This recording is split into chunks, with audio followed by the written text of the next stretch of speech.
S 라이프. 안녕하세요, S입니다.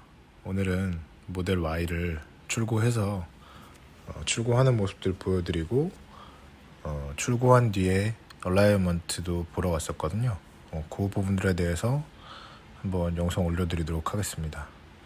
우선 지금 영상 보시면 앞부분은 못 찍었지만 지금 걸어서 엘리베이터에 내려서 걸어서 들어가는 모습을 찍어서 지금 보여드리고 있고요.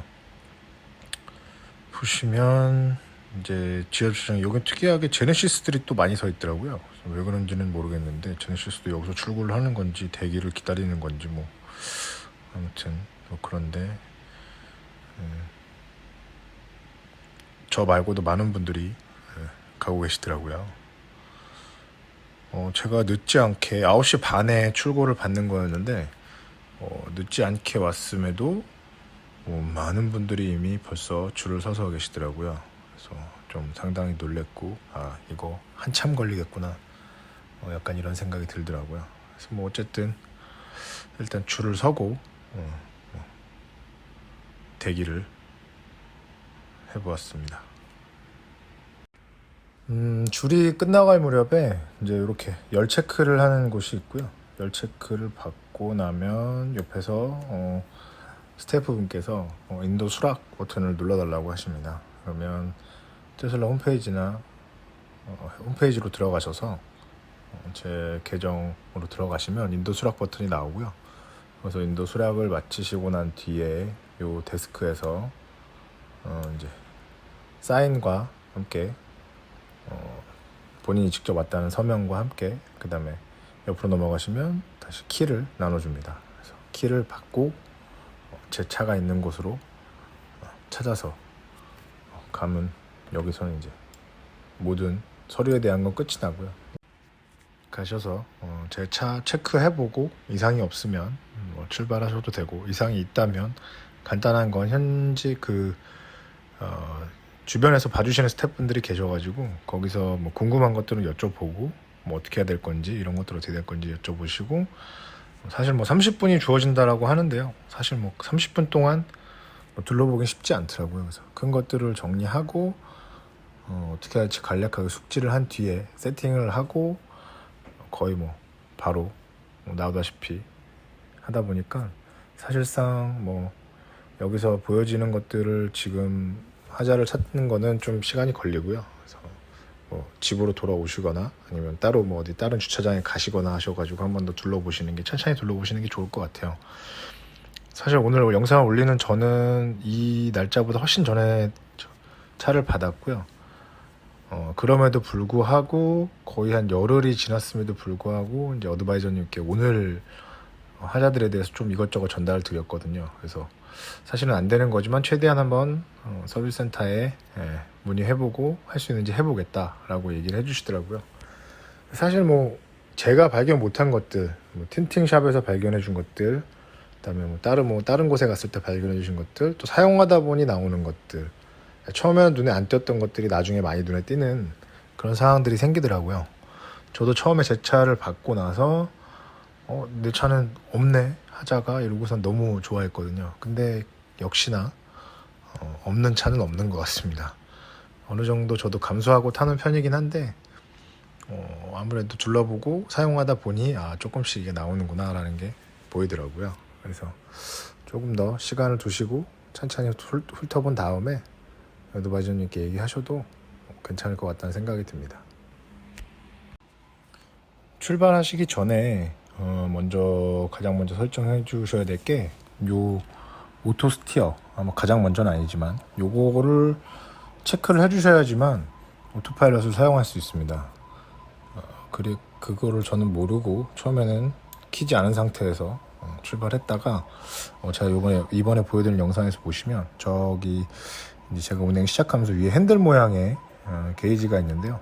저게 다 차야지만 오토파일럿을 사용할 수 있거든요. 그래서 저게 됐음에도 불구하고 저는 저거를 앞에 오토스티어를 활성화시키지 않아가지고 사용을 못해가지고 처음에는 이게 왜 안 되지 이러면서 이게 잘못됐나 이 생각을 계속 했었거든요. 근데 보니까 저거를 체크를 해놓고 저 핸들 모양이 활성화될 때까지 돼야지만 사용을 할 수 있더라고요. 저거 핸들 모양이 활성화되는 거는 그 사람마다 조금 차마다 좀 차이가 있는 것 같긴 한데, 이게 도로를 좀 달리다 보면 뭐 몇 킬로 정도 달리다 보면 저게 게이지가 찬다고 하더라고요. 근데 뭐 안 차시는 분들은 뭐 150km로 운행했네 뭐 그랬는데도 안 차신다고 하시는 분들이 계신데, 보통 늦으신 분들은 200km까지도 달려야 뭐 찬다 이렇게 얘기를 하시는 분들이 계시는 것 같아서, 그래서 200km대까지 한번 운행해 보시는데도 안 된다 그러면 그때 어드바이저 분께 한번 문의를 해보시는 게 좋을 것 같아요. 그러면 뭐 정비를 받는다거나 서비스를 받는다거나 하시면 될 것 같습니다. 그리고 저는 바로 얼라이먼트를 확인하러 저희 동네에서 조금 떨어지긴 했지만 뭐 제일 가깝다는 뭐 나름 잘 본다라고 뭐 이렇게 인터넷에 나와 있는 곳에 타이어집에 와서 얼라이먼트 점검을 받았고요. 받으면서 이제 뭐 기사분 이야기를 좀 들었거든요. 기사분 이야기 나온 거 한번, 요건 파일 그대로 제가 같이 얘기 나누면서 들었던 거니까 한번 참고해 보시면 될 것 같습니다. 한번 들어보시죠. 이게 보통 우리가 이 데이터의 적정성 여부를 갖다 판단하려면 보통 3년 걸려요. 3년 동안 계속 시행착오를 겪어야 돼요. 이 데이터가 중요하게 맞나 안 맞나. 얘네가 준 것도 정확하다라고 판단할 수가 없는 거예요. 지금 BM 같은 경우, 벤츠 같은 경우는 우리 데이터가 되는 데보다 한 년씩 다 우리가 변형시켜요. 다. 변형을 또 시켜요? 네. 그러니까 우리 맨 처음에는 순정을 잡아드리죠. 네. 순정을 했는데, 순정을 잡았는데 편만 먹어 먹는 사람들이 꽤 있어요. BM 같은 경우, 벤츠 같은 경우는, BM 같은 경우는 뭐, 저기, 5 시리즈, 3 시리즈, 7 시리즈 다 데이터 변형을 틀려요. 데이터 값이다. 그거는 해봐야 돼요. 그래갖고 그 데이터를 누적돼갖고, 그걸 갖다가 우리가, 이거 갖다가 시행착오 겪으면서 조금씩 틀려주는 거고, 이렇게 변형 왔다 갔다 하는 거예요.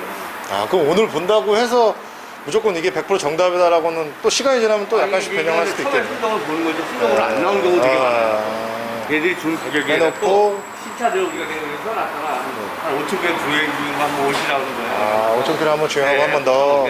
신차, 아주 신차 때는 우리가 추천이 안 되래, 솔직히. 왜냐면 이게 어느 정도 잘 잡아야거든, 이게. 이 자동차가 조립할 때 이렇게 컴비였을 때 이렇게 가잖아요. 네. 밑에서 이렇게 조립한단 말이야. 근데 어느 시기 지나면요, 이게 이제 이게 차는 이렇게 넣을 때 이렇게 내려와서 쓰단 말이야. 그쵸. 그래서 이게 이 자리 잡는 시간이 있어요.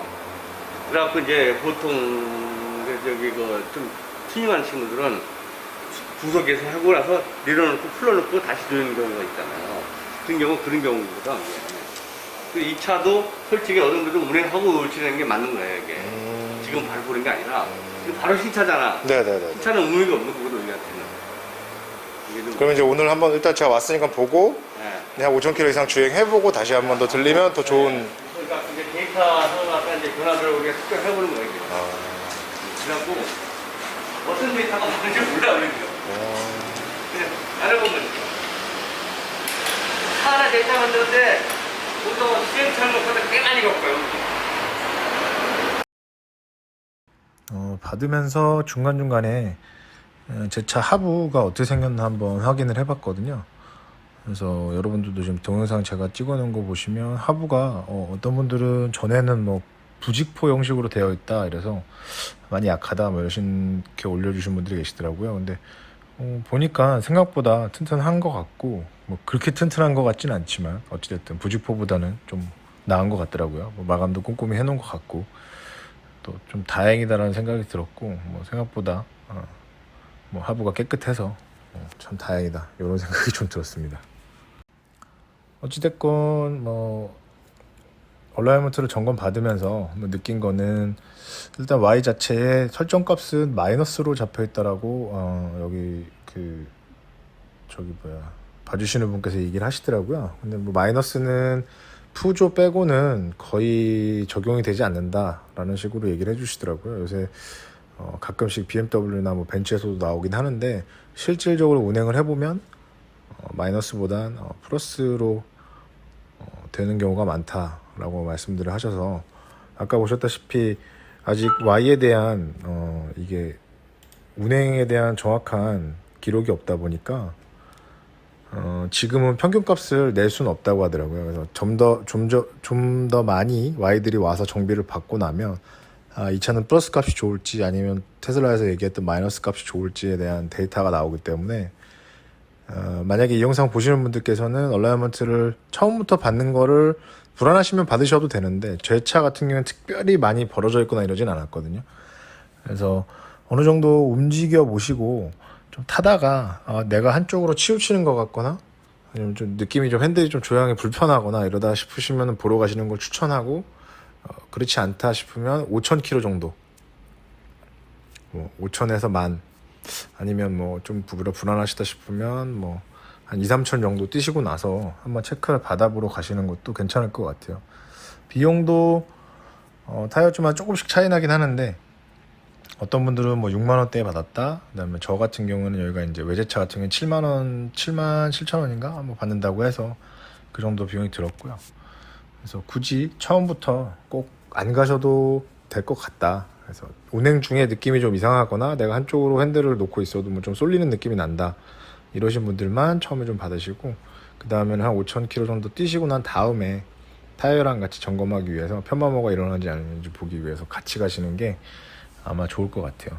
제가 뭐 차를 잘 아는 사람이 아니고 그냥 일반 똑같은 그냥 시민으로서 이번에 테슬라 사면서 이런 것들을 하다 보니까 저도 정확히 데이터는 모르지만 이제 뭐 경험해보면서 요런 것 같다라는 생각이고요.